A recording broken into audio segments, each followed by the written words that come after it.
আয়ার কিচেনে আপনাদের সকলকে জানাই শুভেচ্ছা। আজকে আমি নতুন একটি রেসিপি আপনাদের সাথে শেয়ার করতে চলেছি।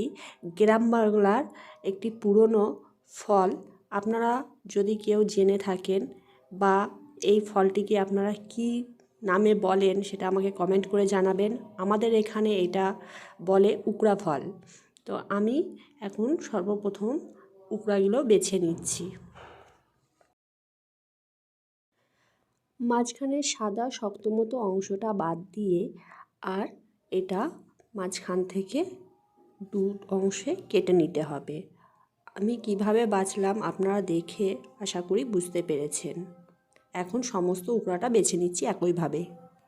এখানে মাঝারি সাইজের দুটো আলু ভাজার আলুর মতো আমি কেটে নিয়েছি। একটা পেঁয়াজ দিয়ে দিয়েছি আর দিয়ে দিচ্ছি হলদি পাউডার আধা চামচ, লঙ্কা পাউডার আধা চামচ, দিয়ে দিচ্ছি ধনে পাউডার। এখন সমস্ত মশলা দিয়ে আর দিয়ে দিচ্ছি লবণ। এখন দিয়ে দেব উকড়াগুলো।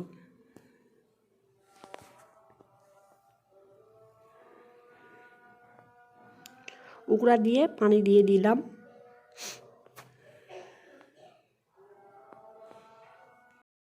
উকড়াটা চুলোয় বসিয়ে দিয়েছি, 20 মিনিট হয়ে গেছে। এখন খুলে একটা হাতা দিয়ে নেড়ে দেব।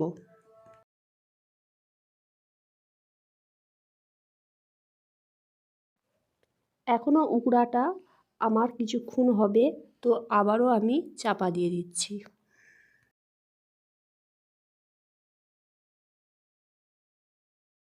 আমার সমস্ত উকড়া রান্নাটা কমপ্লিট হয়ে গেছে। এখন পরিবেশনের জন্য রেডি করে নিয়েছি।